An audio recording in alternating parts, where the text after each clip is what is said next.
Assalamualaikum warahmatullahi wabarakatuh. Waalaikumsalam warahmatullahi wabarakatuh. Selamat pagi ibu-ibu.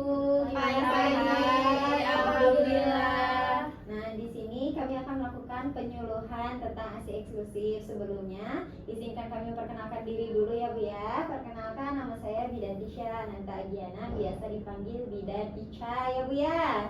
Perkenalkan, nama saya Bidan Anggi Satya Kasih, biasa dipanggil Bidan Anggi ya ibu-ibu. Nah, di sini kan saya mau menjelaskan tentang ASI eksklusif ya.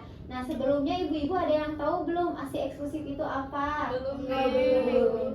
Taunya menyusui biasa aja ibu. Biasa we keluarin gitu. Oh iya ya, biasa we mengasihi ya Bu ya. Iya, betul. Biar nyaman ngobrolnya ya Bu ya. Gak apa-apa ya kita ngobrolnya campur Indo sama Sunda ya. Kesawios neng, ibu mah ada Kan bisa favorit ya. Mohon. Nah, oke nih. Kita buka lembar pertama ya. Di lembar pertama ini Bu Ibu nih ada penjelasan tentang apa itu ASI eksklusif. Kalau tadi taunya cuma kayak memberi ASI aja biasa gitu ya, mengasihi. Nah, sebetulnya Bu Ibu, ASI eksklusif ini yaitu pemberian ASI sedini mungkin setelah lahir sampai bayi berusia 6 bulan tanpa pemberian makanan lain kecuali obat dan vitamin. Jadi mau dikasih air minum gitu, air teh, apalagi air kopi mah ya cenah biar enggak panas gini dikasih air kopi teh. Nah, itu teh tidak baik Bu Ibu ya, tidak boleh karena sebetulnya ASI eksklusif ini pure ASI selama bayi sampai usia 6 bulan ya. Tanpa pemberian makanan tambahan juga, apalagi ini mah dikasih nasi yang masih bentuknya nasi ya, padahal bayinya baru lahir. Nah, itu enggak boleh ya Bu Ibu ya. Nah, berikutnya Nah, di sini ada beberapa manfaat ASI bagi bayi. Yang pertama, ada nutrisi sempurna untuk tahun awal pertumbuhan bayi, berarti dari 0 bulan ya ibu-ibu. Nah, terus selanjutnya yaitu bisa mencegah alergi juga, mendukung perkembangan otak bayi, mencerdaskan bayi secara emosional, terus mengurangi resiko infeksi saluran kemih. Terus yang selanjutnya yaitu ada membuat berat badan bayi tetap seimbang. Terus selanjutnya yaitu sebagai antibodi bayi. Nah, itu kalau yang tadi manfaat bagi bayi ya. Nah, sekarang manfaat ASI bagi ibu. Tahu nggak kalau ASI teh ada manfaatnya juga bagi ibu? Enggak, kirain cuma untuk bayinya aja. Ya, untuk bayinya aja ya tahu mah buat si dedenya makan minum gitu ya. Biar kenyang si dedena. Nah, gitu. Nah, sebetulnya sih juga ini teh ada manfaatnya bagi ibu. Nah, yang pertama ini membantu ibu menurunkan berat badan. Gitu. Berarti gak usah harus dia capek-capek juga. Iya, Ini kan suka ada yang mengasihi tapi berat badannya naik, itu gimana Bu? Nah, itu teh karena hormonnya. Nah, bisa jadi karena hormonnya juga ya Bu Ibu. Gitu. Nah, terus yang kedua ini ada rahim lebih cepat kembali ke ukuran normal gitu karena mengasihi juga bagus buat rahim gitu ya Bu Ibu ya. Terus ini ada menunda kembalinya kesuburan. Nah, tahu nggak maksudnya apa? Atas Nah, ini teh ya menunda kembali kesuburan tuh kayak KB alami meureun Bu Ibu ya. Gitu. KB alami gitu biar kesuburannya kalau mengasihi itu jadi tertunda gitu dengan mengasihi ya. Bisa disebut juga dengan KB alami. Terus mengurangi resiko terkena kanker. Jadi jangan takut ya mengasihi teh ya Bu Ibu ya. Gitu. Terus mengurangi resiko osteoporosis dan patah tulang. Terus berikutnya mengurangi insulin bagi ibu menyusui penderita diabetes gitu. Ibu-ibu di sini ada yang diabetes enggak? Alhamdulillah ya, nauzubillah min dzalik ya. Sehat-sehat semuanya ya. Amin. Nah, sekarang ini ada zat kekebalan ASI. Nah, ada yang tahu ini zat kekebalan ASI? Kan taunya ASI teh buat kekebalan tubuh bayi ya. Iya. Tahu nggak salah satunya zatnya apa? Nah, di sini ya, ini itu zat kekebalan ASI-nya itu ada Lactobacillus bifidus, ada lactoferrin, ada lisozim, komplement C3 dan C4, terus ada faktor anti Streptococcus, terus ada antibodi, imunitas seluler dan tidak menimbulkan alergi. Jadi nih, zat yang di sini itu yang tadi saya sebutkan itu sangat bermanfaat untuk kekebalan si bayinya ya Bu ya. Ibu kalau diselingin sama susu formula susu kardus eta Bu terangkan Ya. sawios. Nah itu biasanya perlu konsultasi juga Bu. Jadi sebelum ibu kasih susu formula, konsultasi dulu sama ibu bidannya, sama ibu dokternya gitu. Kalau ibu masih memang mampu sampai nanti usia 6 bulan ASI eksklusif full, itu lebih akal-akal lebih baiknya seperti itu. Tapi kalau misalnya memang ada kendala Ada gitu, Bu, asi saya masalah. seret gitu Bu. Nah, kalau misalnya ada kendala ASI seret bisa dikonsultasikan, nanti diberitahukan bagaimana prosedurnya untuk pemberian ASI eksklusif dan ASI formulanya. Seperti itu Ibu ya. Ya. Nah, jadi kalau Ibu ada niatan untuk tambah ASI formula gitu, karena ASInya seret bisa dikonsultasikan dulu ya Bu ya. Seperti itu. Saya lanjut lagi ya. Iya, Bu. Nah, mangga. Oke, selanjutnya di sini kalian pada tahu nggak komposisi ASI itu ada apa aja sih? Enggak. Nah, di sini komposisi ASI itu ada lemak, ada laktosa, ada protein, ada mineral, energi, terus ada Imunoglobulin A, G, M.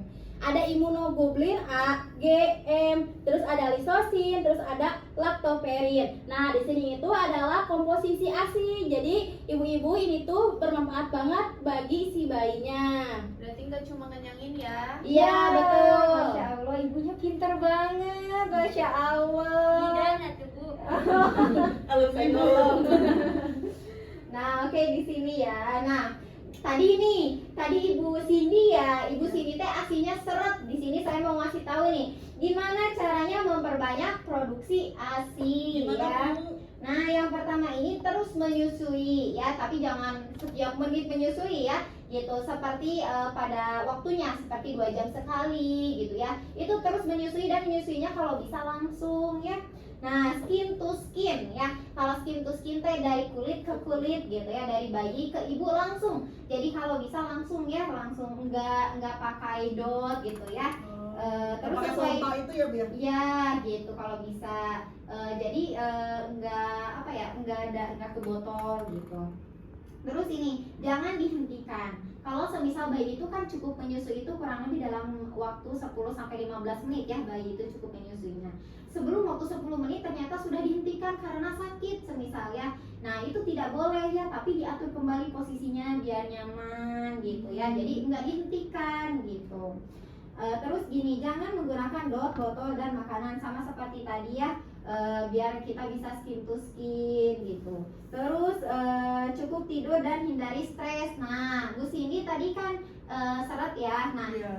dicukupkan ibu tidurnya, hindari stresnya juga. Kalau semisal di malam harinya bergadang gitu bisa diganti waktu di siang harinya gitu ya. Nah, terus ini ada perhatikan kualitas makanan ya Bu Ibu yang lainnya juga nih. Makanannya itu juga dijaga, makanan yang bisa memperbanyak ASI gitu ya Bu ya. Terus ini suplemen penambah ASI, kan banyak sekarang mah ya suplemen-suplemen yang bisa menambah ASI banyak gitu ya. Nah, terus pompa di antara menyusui, bisa juga ya sambil menyusui gitu, sambil dipompa gitu ya, biar ASINya itu nggak Keluar seret kayak terus tadi ya, jadi keluar terus, jadi merangsang gitu biar si ASINya itu terus keluar. Terus suasananya tenang, jadi jangan lagi rungsing, lagi stres gitu ya, terus kitanya menyusui. Nah, jangan kayak gitu ya. Kalau bisa mencari tempat yang tenang gitu ya, biar enaken gitu ya menyusuinya. Terus biasa melakukan pemijatan payudara gitu ya. Jadi payudaranya dipijet-pijet Yang suka-suka gitu ya. dipijet-pijet dan Bu. Iya ya, nah kayak gitu bagus ya. Terus seperti biasa hindari asap rokok. Ini mah sudah jelas ya, dari kita sehat juga, dari sebelum punya anak juga asap rokok mah harus dihindari. Oke, di sini ibu-ibu nih, ada yang tahu nggak cara pemerasan ASI dengan tangan? Oh, baru tahu Nah, Ibu Bu. apa itu. Nggak tahu ya, berarti nih. Untuk cara-caranya yaitu yang pertama itu bersihkan dulu, cuci tangan dengan air dan sabun, lalu bersihkan puting susu dengan memerah sedikit ASI dan mengoleskan pada puting. Nah, ibu-ibu pasti tahu kan puting? Tahu. Nah, iya yang Obat hitamnya itu pentil, ya. Bu. Iya, pentil kayak gitu. Nah, lalu selanjutnya itu pijat dengan lembut. Topang payudara mama dengan sebelah tangan, dari bagian atas payudara menuju puting. Nah, berarti ditopang ya si payudaranya, lalu diurut dari bagian atas ke puting. Kayak gitu ya. Lalu selanjutnya yaitu tekan perlahan. Tekan perlahan pada area di belakang kulit gelap yang mengitari puting dengan jari dan telunjuk. Pencet kedua jari bersamaan lalu tahan ke arah pucuk puting untuk mengeluarkan ASI. Jadi kayak udah dipijat lalu ke arah puting lalu nanti ada dipijit gitu Iya, ya. ada di Putingnya. betul. Ya. Nah, yang selanjutnya yaitu siapkan cangkir. Letakkan cangkir bermulut lebar yang sudah disterilkan di bawah payudara yang sudah diperah. Jadi bila si air susunya udah keluar, nanti ibu harus menyiapkan si cangkir yang udah bersih ya. Nah, nanti dimasukin kayak gitu aja ya ibu-ibu. Nah, kayak gitu cara buat pemerahan ASI pakai tangan. Nah, kalau untuk berikutnya, ini ada cara menyimpan ASI perah dengan benar ya. Cara menyimpannya ini mah ibu yang pertama seperti biasa ya, tidak lain tidak bukan mencuci tangan ya. Mencuci tangan dengan bersih sebelum memerah ASI maupun menyimpannya. Terus yang kedua ada wadah penyimpanan harus dipastikan bersih. Itu mah sudah jelas ya, demi kesehatan anak-anak ya pasti harus bersih. Terus simpan ASI sesuai dengan kebutuhan bayi. Lalu beri label nama dan juga tanggal di ASI perahnya. Jadi kalau semisal disimpan di kantung ASI, itu si kantung ASInya itu ditulisin nama bayinya sama tanggalnya ya. Gitu. Terus berikutnya, nah jangan campurkan ASI beku dengan ASI yang baru. Gitu. Jadi kalau yang ASI beku mah semisal disimpan di rak yang kedua, disimpan di rak yang pertama, terus ASI yang baru di rak yang kedua gitu ya. Terus berikutnya putarlah ASI agar bagian yang mengandung krim pada bagian atas tercampur merata. Jadi sebelum disimpan itu diputar-putar dulu ya. Diputar-putar si ASInya biar nyampur. Ibu, aku mau tanya. Mangga ibu, pada naras naon. Nah, kan ibu teh suka itu ya, kayak pumping ASI. Iya. Nah, soalnya kan ibu teh kerja, jadi si nenek teh si dede teh suka sama neneknya kalau di rumah teh. Nah, kalau ASI disimpan di kulkas berapa lama sih Neng itu teh? Takutnya kelamaan kan. Oh, itu masih yang disimpan di kulkas ya berapa Iya. lama? Kalau Sama yang di ruangan terbuka gitu Neng berapa lama? Nah, saya mah nggak punya kulkas tuh. aduh ibu nungguin door prize sebenarnya si ibu teh ya. Nah, kalau yang dari kulkas itu penyimpanannya tuh 4 sampai 6 hari dengan derajat 4 derajat Celcius. Nah, kalau yang semisal di ruangan terbuka kayak gitu itu 4 sampai 8 jam aja dengan suhu ruangan juga 18 derajat Celcius sampai 36 derajat. Oh, kalau di Arab mah nggak bisa ya, Bu. Ya mohon, di Arab mah suhu ruangan teh 42, Bu, 42 derajat. Poste tiasa eta mah 8 jam ya. Gitu Bu, gimana Bu terjawab? Alhamdulillah terjawab. Jadi tahu gitu ya, bisi nanti teh lama teuing ASI nama Iya. basinya. Iya, Maksudnya gitu. si dede Nah Bu, kalau semisal ASI basi itu gak usah takut, bisa dipakai buat mandi ASI bayi gitu ya. Ibu Iya. semisal pumping udah lebih dari seminggu gitu, udah 7 hari gitu ya kan, batasnya sampai 6 hari. Udah 7 hari ini teh bisa dipakai mandi susu buat dede bayinya. Itu teh bagus ke kulit. Bu, Gak akan dan sensitif Bu kan Biar- kalau gitu. Oke, Iya. nanti dipraktekin buat si dedenya. Iya gitu ya Bu ya. Nah berikutnya pemberian ASI perah dengan benar. Nah kalau tadi nih yang disimpan gitu ya, yang dibekukan. Kalau yang dibekukan jangan dipanasin, itu teh si ASInya teh jangan dimasukin ke panci terus dipanasin terus dituangin aja ke dot, jangan. Tapi dihangatkan dengan merendam di wadah ASI pada mangkuk berisi air hangat selama beberapa menit. Jadi bikin cair si ASInya teh direndam Bu Ibu di dalam kayak misal ada baskom gitu ya. Jangan isinya teh- digodok ya, Bir. Iya jangan digodok. Gitu ya. Kebayangkan ibu-ibu kayak gimana? Nah, gitu ya. Terus nah setelah cair nih ASInya dimasukin ke dot, dicek dulu Bu, cek suhunya ya, teteskan di pergelangan tangan ibu. Kadang ya Bu ya, ASI yang udah ditetesin ke tangan itu kita rasanya hangat, tapi itu nanti melepuh ke si bayinya itu teh kadang ya, karena si bayi merasa itu teh terlalu panas gitu. Jadi dites dulu gitu, jangan terlalu hangatnya itu jangan hangat banget gitu ya. Hangat Terus- kuku. Nah gitu ya, hangat kuku cenah ya.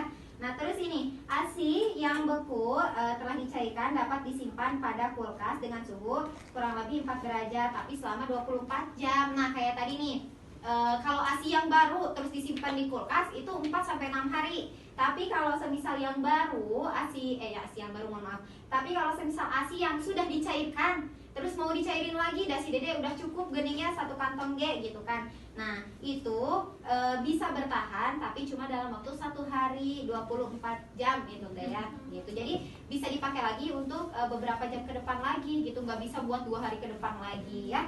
Nah, mangga. Oke, selanjutnya di sini ada strategi eksklusif pada ibu yang bekerja. Nih, ibu-ibu yang bekerja bisa diperhatikan ya. Yang pertama yaitu rutin dan konsisten memompa ASI dengan pompa yang tepat baik di rumah atau di kantor. Sehari sekitar 8-12 kali. Nah, jadi ibu-ibu yang lagi bekerja dan emang tidak bisa langsung menyusui itu skin to skin. Nah, pakai susu.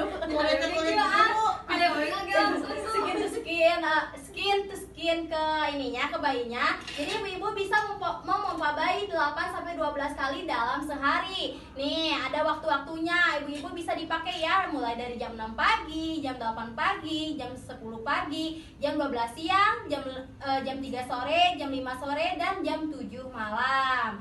Lalu selanjutnya di sini minta dukungan serta kerjasama keluarga dan mengasuh dalam pemberian ASI di rumah. Jadi kalau semisal ibu-ibu lagi bekerja, mungkin dititipkan ya si bayinya apa ke baby sister atau ke neneknya dan lain sebagainya. Nah, jadi harus ada dukungan yang lainnya juga. Lalu selanjutnya di sini jaga asupan gizi dan cairan ibu menyusui. Jadi ibu-ibu juga harus menjaga pola makannya dan nutrisi serta gizinya. Lalu selanjutnya yaitu ada yang keempat, usahakan tetap menyusui secara langsung selama di rumah. Jadi ibu-ibu jangan mengasihi si bayi cuman hanya hasil perahan aja, tapi ibu-ibu juga harus skin to skin sama anaknya. Kasihan juga ya ibu-ibu kalau semisal menyusuinya melalui dot aja. Jadi harus ada skin to skinnya. Nah, selanjutnya yaitu yang kelima, relax dan hindari stres. Yang keenam yaitu beritahu pihak kantor agar tahu kapan saja waktu yang dibutuhkan untuk pumping. Jadi ibu-ibu juga yang lagi bekerja takutnya mengganggu pekerjaannya, jadi harus ada izin dulu ya dari pihak kantornya. Oh, itu tuh jaraknya itu 2 jam ya? Ya, betul gitu, ibu. 2 Jadi jam, 2 pokoknya 8-12 kali sehari. Nah, untuk langkah-langkah menyusuinya ya Bu ya nih, biar nggak salah, biar nggak sakit ya. Langkah-langkah menyusuinya yang pertama, cari posisi yang nyaman. Nah, terus kuasai cara menggendong bayi, yaitu gendong bayi dengan salah satu lengan, letakkan kepalanya di bagian dalam lekukan siku. Nah, lalu tahan bokong si kecil dengan telapak tangan. Terus gerakan satu tangan lagi untuk mendekat bayi. Nah, tempelkan perut bayi dengan perut ibu. Jadi jangan berpisah ya, itu jangan jauh gitu. Nah, terus posisikan mulut bayi di hadapan puting. Nah, pastikan telinga dan lengan bayi yang di atas berada dalam satu garis lurus. Jadi si mulut bayi itu harus ada di puting ibu menutupi areola. Tahu nggak areola? Kayak yang abis puting itu ada yang warna hitam-hitamnya. Ya. Nah, itu. Jadi harus nempel ke situ ya si bayi teh. Terus posisi bayi dekat dengan payudara, mengusap bibir bayi dengan puting dulu. Nah, perhatikan cara bayi mengisap payudara ya. Lalu posisikan mulut bayi menutup area gelap tuh di sekitar puting. Lalu mengosongkan satu payudara sebelum menggantinya. Jadi yang ini udah habis, sebelah kanan udah habis, baru yang sebelah kiri gitu ya. Ada tanda bayi dalam posisi tepat saat menyusui. Yang pertama yaitu seluruh area gelap di sekitar puting masuk ke dalam mulut. Yang kedua yaitu posisi mulut dan dagu berada di dekat payudara. Nah, yang ketiga yaitu ada bayi menghisap. Oh, rewel banget. Oh iya, mangga. Oh iya, mangga ibu, sama enggak? Iya ibu, mangga. Nah, dilanjut dulu ya. Oke, lanjut lagi ya ibu-ibu di sini. Bayi menghisap dan menelan ASI secara perlahan namun konsisten. Yang selanjutnya yaitu bayi merasa tenang saat menyusui. Yang selanjutnya yaitu payudara juga terasa nyaman dan tidak terasa sakit. Yang selanjutnya yaitu ada posisi tubuh bayi berada di dekat dan terarah pada ibu. Oke, kita next ya ibu-ibu. Nah, ini adalah dari posisi saat menyusui. Nah, jangan sampai posisinya salah ya buat ibu ya. Nah, ini yang pertama posisi bayi jauh dari payudara. Pokoknya bayi mah harus dekat sama payudara ya bu ibu ya. Terus menyusui dengan posisi terlalu membungkuk. Jadi jangan bungkuk teuing gitu ya. Itu teh nggak baik bu. Nah, terus yang ketiganya posisi tubuh dan kepala bayi menghadap ke arah yang berbeda gitu. Sok gimana kalau gitu mah? Mau nyusuinya sebelah sini dari kepala bayinya madep ke sana ya. Nggak berarti nggak akan menyusui itu mah ya bu ya. Nah, berikutnya. Oke.